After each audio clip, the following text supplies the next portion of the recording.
Olá, tudo bem? Nesse episódio do Passo Unital, nós vamos abordar o tema inclusão e adiantar a conversa sobre a inserção de pessoas com limitações funcionais no mercado de trabalho. O mês da campanha é setembro, chamado de Setembro Verde, mas nós já vamos abordar com vocês os avanços, desafios, iniciativas e acessibilidade para essas pessoas atuarem no mercado de trabalho e as conquistas delas. Com a gente, a nossa personagem, Daiane Peixoto. Ela atua como auxiliar de atendimento de serviços administrativos do SESC aqui de Taubaté. Daiane, seja muito bem-vinda. Muito obrigado por você aceitar o convite da gente. E eu queria aproveitar para agradecer ainda mais a você por sempre me receber muito bem lá no SESC.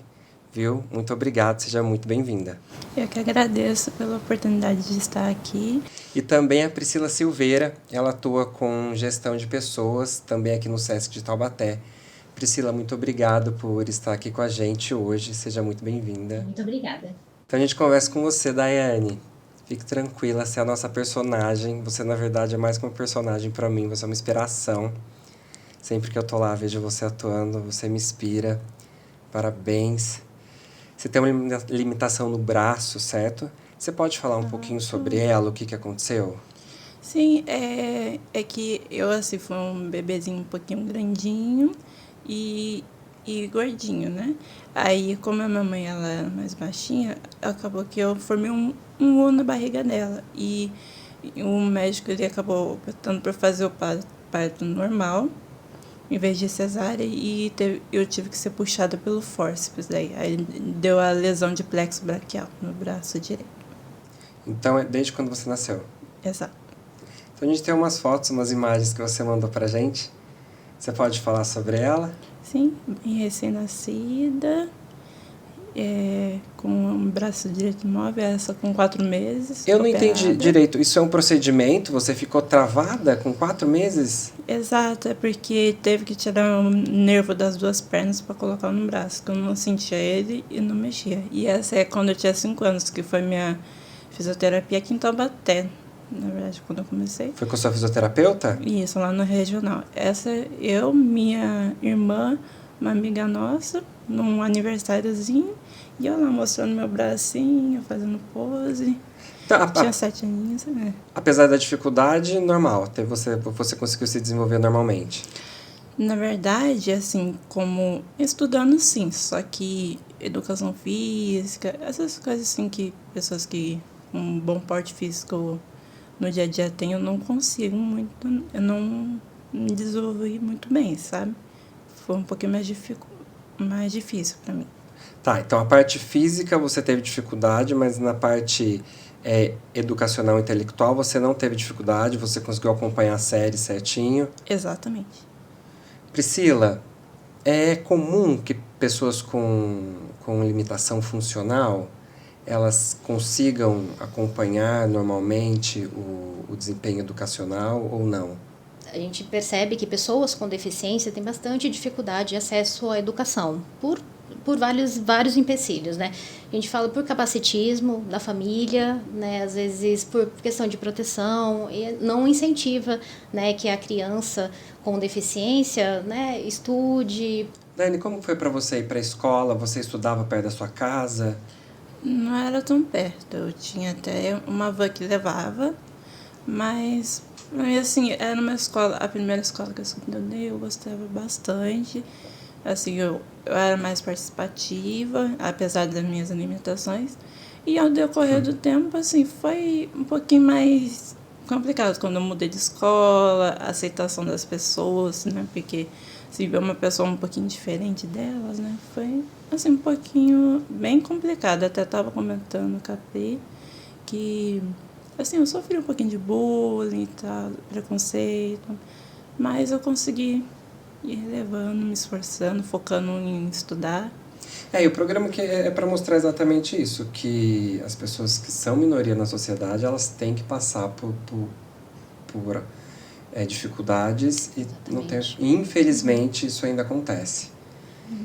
Dani, você atua lá no SESC como auxiliar de atendimento e serviços administrativos. Certo. Você pode falar pra gente? Eu vou voltar um pouquinho. Você chegou a fazer cursos além da educação normal? O curso que eu fiz foi... Cursos profissionalizantes?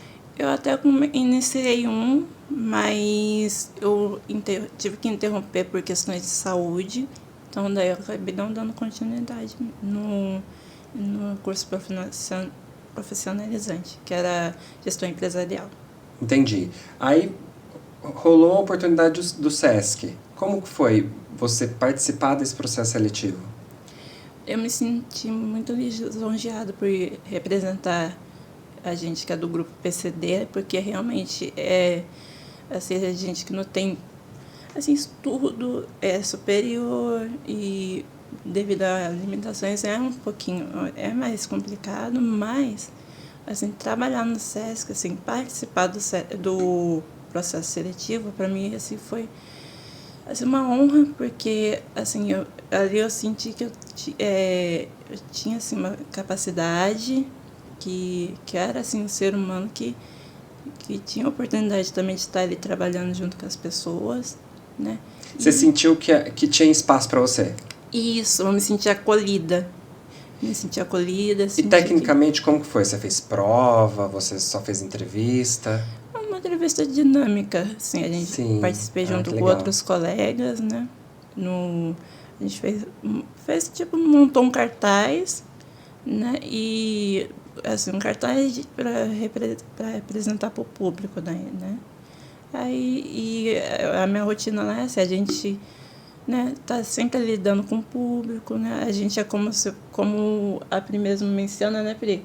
Que a gente ali, como que fala mesmo? A gente é a menina Porta de entrada. Porta de entrada, Aproveitar que você está falando da sua rotina, vamos colocar um pequeno vídeo que a gente fez, até você ajudou a gente a fazer, você podia ir explicando.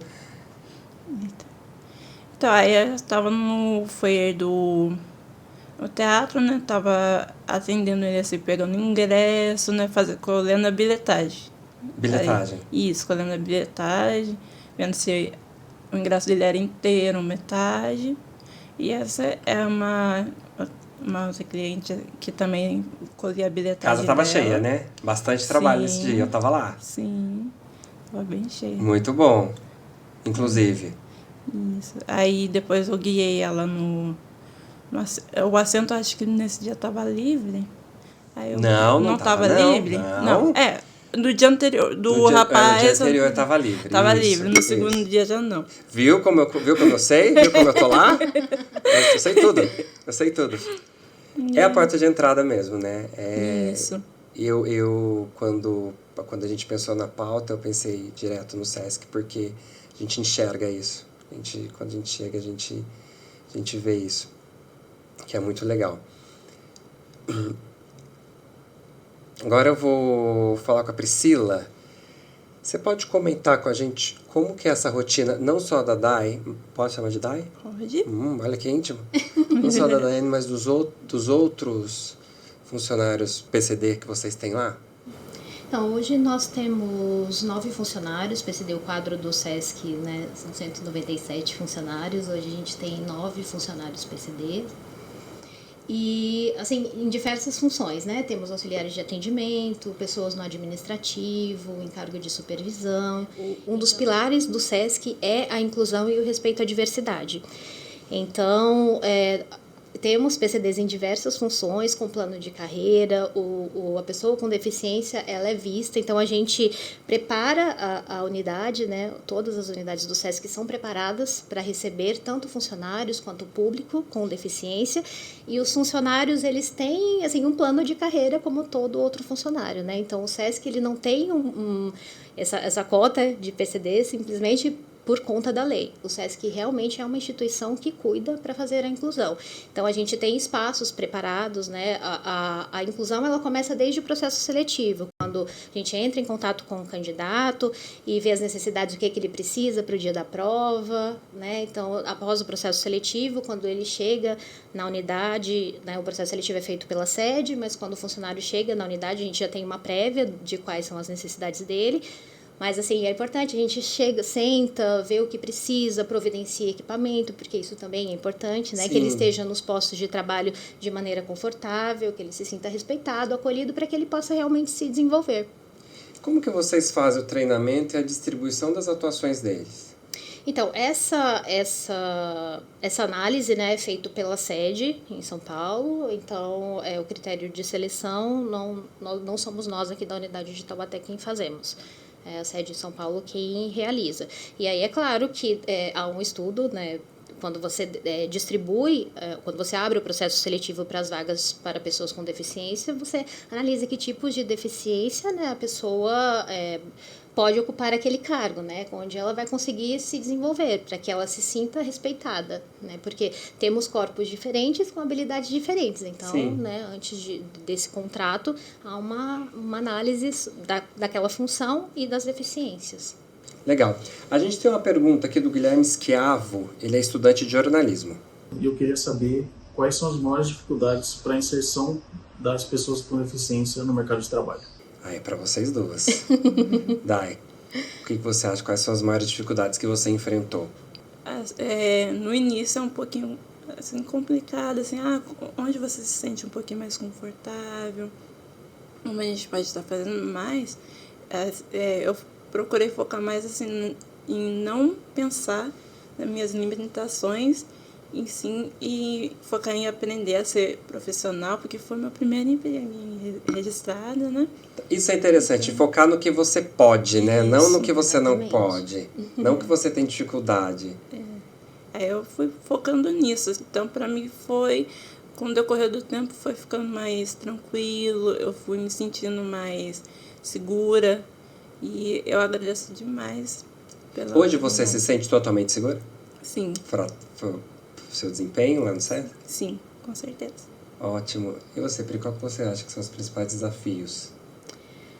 Desafios para ingresso no mercado de trabalho, transporte público, né? É muito difícil. A gente, né, eu estava conversando com a Daiane uns dias atrás exatamente sobre isso, né? Você entra já começa no transporte público, Sim. né? Então você chega para pegar um ônibus, cadeirante, muitas vezes o ônibus tá com o equipamento quebrado, aí ônibus que demora uns 40 minutos, ele já está lá um tempão esperando, aí dá o sinal, o ônibus não para, ou, né, às vezes nem para, mas às vezes para e fala que o equipamento está quebrado, não dá para levar, ou já tem uma pessoa, ele tem que esperar o próximo. A DAI, né, com a dificuldade no braço também, velocidade, às vezes as pessoas não dão lugar para sentar, então... Até a questão de autonomia, Sim. A DAI, por exemplo, não conseguiria ir de moto. Sim. Que seria um veículo, uma opção que tantos outros lá têm, né? Sim. Então, a gente começa do transporte público, depois a questão da educação também, né, da formação para o mercado de trabalho. Depois, dentro desse acesso à educação, exatamente. E depois, chegando nas empresas, a dificuldade de se desenvolver mesmo, né? De chegar, de não ter uma gestão preparada para receber, não ter um prédio preparado para receber, né? Não ter essa inclusão arquitetônica mesmo, né? Então, assim, as dificuldades do deficiente hoje são grandes no Brasil, né? Mas, assim, a Dai é um exemplo, né? Alguém que venceu, a gente acompanha a trajetória dela ainda, né? É curta no SESC, mas a gente já percebe um desenvolvimento, assim, enorme. Eu lembro que nos primeiros dias, né, ela ficava muito retraída, assim, e agora ela atende, assim, com primor. Sim. E essa sua retração, você acha que também veio um pouco por causa muito por causa da deficiência? Porque, como eu mencionei anteriormente, para uma colega lá mesmo, né, que eu tive mais convívio em hospital do que com as pessoas. E a questão de me sentir um pouquinho na escola mesmo mais excluída, aí eu fui me tornando uma pessoa mais retraída. Então, no início, eu me sentia bem retraída. Deixa a marca, né? Não tem jeito. Isso. Aí, aos pouquinhos, com a confiança que eles foram me passando, foram me deixando à vontade, foram me ajudando, me auxiliando, eu fui conseguindo me soltar mais. A gente tem uma outra pergunta de uma outra aluna do jornalismo, ela também é estagiária aqui da FM Unital, a Rafaela Bittencourt. Vamos ver a pergunta dela. Quais são os passos para tornar a adaptação mais efetiva? Pri.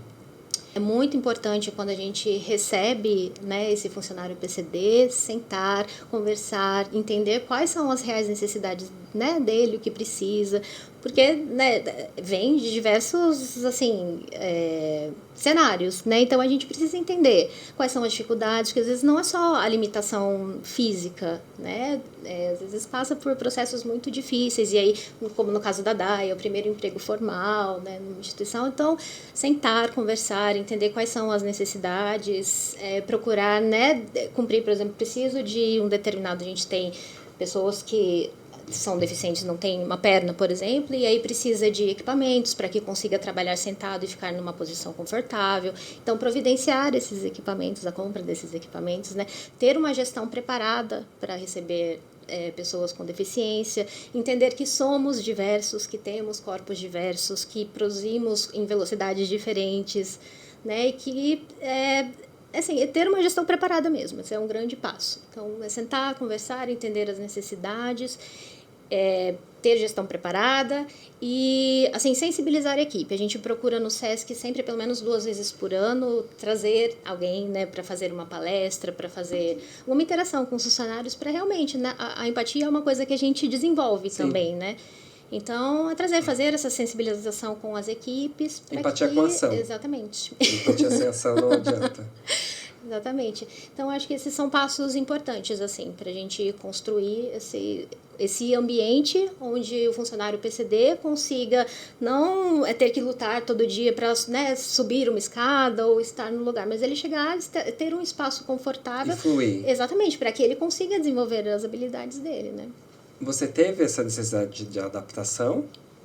Olha, em alguns postos lá, eu tive uma necessidade mais na questão da cadeira. Por exemplo, tem a cadeira que é mais aquelas de segurança, né? Uhum. E tem aquelas cadeiras mais assim comum. Então, essas, assim, no início eu usava mais a que é de segurança, mas eu notei que para minha coluna eu fico um pouco mais confortável aquela A normal. a normal. A mais baixa. Isso, é mais essa questão assim de num posto que exige ficar mais sentado. Gente, eu queria abrir um pouco, saindo do mundo do SESC, tentar ampliar, Dai. Você não teve experiência, então, com outros processos seletivos, com outros empregos? Eu tive como auxiliar administrativo, assim como dizem, secretária numa oficina mecânica, só que eu não era registrada e foi pouco tempo Sim. de experiência. Priscila, você tem experiência com a atuação e inserção com pessoas com deficiência em outros locais? Você acha que o Brasil, ou talvez até o estado de São Paulo, está conseguindo resolver isso? Ou ainda não? Falta muito? Falta muito. A passos bem lentos, assim. Eu vejo, né, de, não sei, uns 10 anos para cá, a gente percebe uma conscientização melhor, né? Acho que até esses passos, o ativismo mesmo das pessoas com deficiência tem sido, assim, muito importantes para essa evolução. Mas ainda é muito complicado. No Brasil, a gente tem lei de cotas que obriga as empresas e impõe diversas regras na reserva de vagas para deficientes. Como que vocês avaliam isso? Sim, eu acho que a lei de cotas, ela ainda infelizmente, ela ainda é muito importante, né? Porque depois eu ia perguntar sobre isso. O empregador, na maioria não é o caso do SESC, mas assim, a gente vê que existem muitas empresas que assim, contratam pessoas com deficiência exatamente para cumprir a lei, né? Mas não tem esse processo de inclusão. A gente às vezes entra em mercados, por exemplo, né, e vê pessoas com deficiência assim, chegando para trabalhar, então o local onde deixa a bolsa tem escada, precisa alguém ir lá, deixar no armário para ele. Sem nenhuma adaptação. Exatamente, não tem nada. Ele chega, né, no mercado, ele é simplesmente colocado lá naquele lugar, naquele posto e não prepara, ele não tem, né, não tem acessibilidade mesmo. Sim. Como você avalia isso, Dai? Você acha que essa lei de cotas é necessária? Olha, sim, como ela mencionou bastante, ela mencionou no SESC, não, porque eu já vejo ali o lado humano deles, como eles se importam com cada um de nós, independente se é PCD ou não. Mas se o Brasil, por assim dizer, se estasse um pouquinho melhor, acho que não ia ser tão necessário, sabe? Porque a gente sabe que, independente de ser PCD, cada um tem A sua particularidade. Isso, tem essa particularidade e é capaz, sim, de estar atuando. Eu tenho uma visão de tudo, se não tiver na lei, ela não acontece. Geralmente, eu tenho muitas... As pessoas me perguntam por que eu acho que tem que ter lei. Porque eu falo que tem que ter lei para tudo. Senão, ela não vai acontecer. E eu não acredito que as empresas, não todas, claro, mas elas teriam esse olhar se não fosse legal. É porque, na minha visão, é porque tem que ter. Eu sou uma pessoa, eu acredito muito nisso. Não acho que as pessoas têm que esperar do outro. Não, tem que ter, tem que ser imposto. Tem que ser feito desse jeito. A gente tem uma pergunta aqui do aluno de design gráfico, Diego Prado. Eu gostaria de saber como a inclusão das pessoas com deficiência transforma a empresa. A diversidade, ela é muito importante, né? Ela é enriquecedora. Eu falo, quando a gente traz pessoas diferentes, com pensamentos diferentes, com corpos diferentes, com necessidades diferentes, tudo isso enriquece muito o ambiente, né? Você enxerga coisas com perspectivas diferentes. Então, a diversidade, ela é importante para o crescimento, para o desenvolvimento da empresa, da sociedade. Então, eu creio muito nisso, que é... Tá, e como você enxerga a empresa que você trabalha com inclusão? Como uma mãe, por assim dizer, como uma mãe que cuida do nosso bem-estar, que estaria assim, sempre em prontidão, sabe? Tanto com os funcionários como também com o público também, sabe? Eu não vejo assim, tratando com indiferença, com... esse é assim, esse é assado. Não, eles tratam a gente de forma humana e igual. Eu ia perguntar sobre isso agora. Como que é o tratamento das pessoas que frequentam o SESC, ao perceber... Porque você atua tão bem que é quase imperceptível. Mas quando tem uma percepção, eles acolhem, eles fingem que nada está acontecendo? Você diz o público? O público, isso, as pessoas. Eles costumam dar um feedback. Eles dão feedback, assim, e eu já recebi alguns. Por exemplo, olha, parabéns, vocês, assim, me surpreenderam, tá bem mais bonito. E aí, conta pra gente, quais são os seus planos futuros lá? Eu quero saber já, o que você tá querendo. Então, eu quero muito fazer faculdade de Ciências Contábeis, para poder ampliar meus conhecimentos na área da administração e continuar também nesse tempo, o tempo que for, atendendo ao público, que é uma área que eu gosto muito, é atender o público. Então você quer correr um pouco para essa área administrativa, mas também não largar as pessoas. Exatamente. Exato. E aí, Pri, o que você acha desse... eu acho maravilhoso, né? Estávamos conversando disso quando ela entrou, né? O SESC tem programa de bolsas, de estudos, então eu falei para ela aproveitar, fazer, crescer, porque ela está numa empresa que tem a oportunidade de ter a carreira deslanchando aí. Nossa, ainda bem que tem gente que quer fazer contabilidade, né? Não é? Nossa, ainda bem que tem gente que quer fazer conta, porque se dependesse de mim, não ia rolar. Você sempre gostou de contabilidade? Não, mas Mas você acha uma área... mas eu vi que é a área que eu me identifico. Então eu aprendi a gostar bastante. E como agora eu tenho estado mais nessa rotina, tanto administrativa quanto, né, auxiliar, então me identifico bastante, é o que eu quero muito pra mim. E não há o que te segure, viu? Você vai sempre superar. Pode ficar tranquilo e tenha certeza disso. Gente, o Passos Unital sobre inclusão de pessoas com limitações funcionais no mercado de trabalho fica por aqui. Eu agradeço a presença da Daiane Peixoto, auxiliar de atendimento e serviços administrativos. Muito obrigado por você estar aqui com a gente, por você ter topado. Muito obrigada de coração. Priscila Silveira, que atua com gestão de pessoas. Pri, muito obrigado por sua participação, por transmitir seus conhecimentos. Eu que agradeço, foi um prazer. Obrigado você também, que acompanhou a gente em mais esse Passos Unital. E a gente termina com a Daiane, a gente sempre termina com a nossa personagem, mandando um recado, deixando uma mensagem pra gente da importância de estar inserida na sociedade. Um conselho que eu dou independente de no nosso cotidiano, se tem coisas que nos desanimam por sermos PCDs, por termos limitações, é só não focar nas nossas limitações e ver em si mesmo que é capaz, que vai voar alto com o decorrer do tempo, e é isso. E correr atrás. Isso, correr atrás e sempre lembrar de que somos humanos, somos todos iguais.